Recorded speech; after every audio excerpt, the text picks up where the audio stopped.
In a quiet corner of the world lived Eleanor. At 60, her life moved to a gentle, predictable rhythm.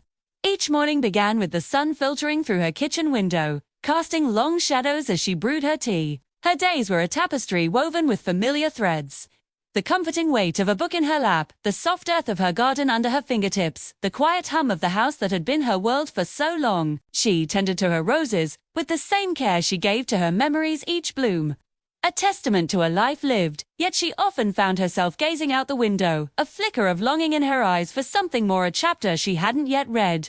Life, she thought, was like a well-tended garden, beautiful, orderly, but with little room for surprises. Her evenings were spent in the company of classic novels, their characters her closest confidants. The world within those pages was vibrant and full of unexpected turns, a stark contrast to her own quiet existence. She was content, or so she told herself, but a small, persistent whisper in her heart wondered if there was another song left for her to hear, a new story waiting to be told. One Tuesday evening, seeking a small deviation from her routine, Eleanor walked to the local community center for the book club meeting. The room buzzed with polite chatter, a sound she usually found overwhelming. She found a seat in the corner, her chosen book a shield against conversation. And that's when she saw him.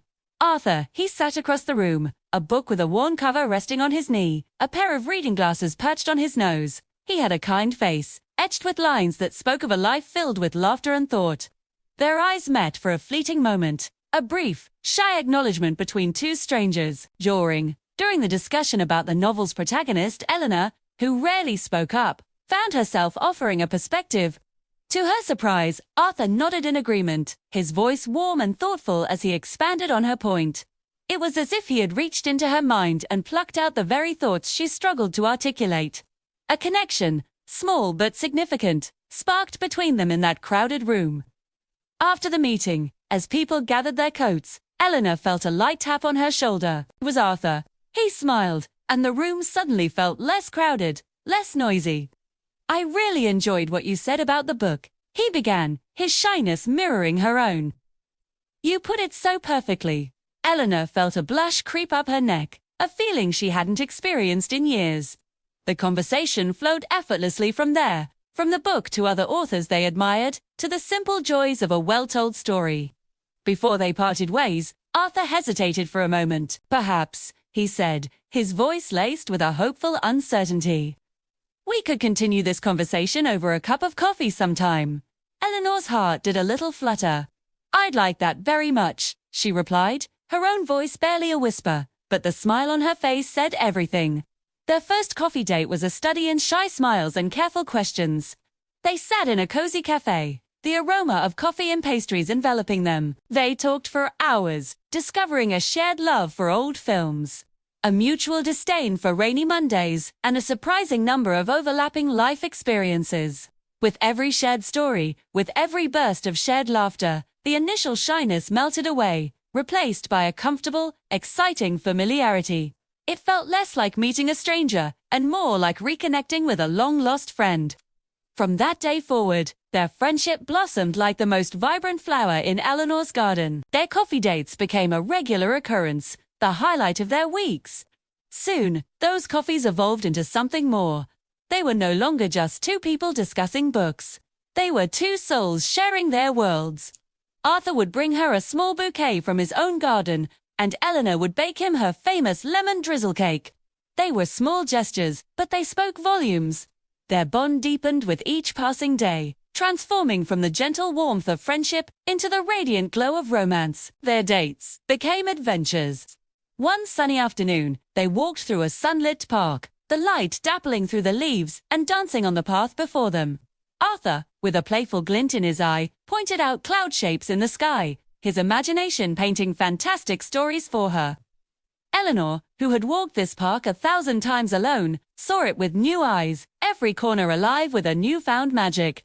He gently took her hand for the first time, his fingers intertwining with hers. Felt natural, right, as if their hands were always meant to fit together this way.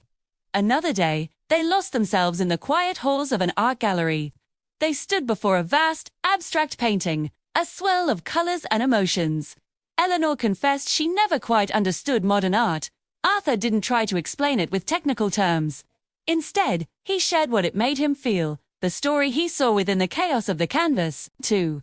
He listened as she shared her own interpretation, valuing her perspective, making her feel seen and heard in a way she hadn't in a very long time. In that shared moment of vulnerability, their connection grew even stronger. Perhaps the most telling of their dates was the evening they decided to cook a meal together in Eleanor's kitchen. The space, once a solitary sanctuary, was now filled with two sets of footsteps, with laughter and the cheerful chaos of two people trying to follow a new recipe. Flour dusted Arthur's nose, and Eleanor laughed so hard she had to lean against the counter. They moved around each other in an easy dance, a rhythm they were creating together. The meal itself was simple, but sharing it, sitting across from each other at her small kitchen table, felt like the most exquisite feast. It was in these simple, shared moments that their love story was written. Their romance wasn't a whirlwind of youthful passion, but something deeper, richer. It was a love built on shared understanding, mutual respect, and the quiet joy of finding a companion for the next chapter of life. It was a love that acknowledged the pasts they had lived, but looked forward with hope to the future they could build together. Their friends and family saw the change in them. Eleanor seemed to radiate a new light, her laughter more frequent, her smiles brighter. Arthur, who had been quietly reserved, now had a constant spark of joy in his eyes. A story comes to a gentle close on a perfect autumn afternoon.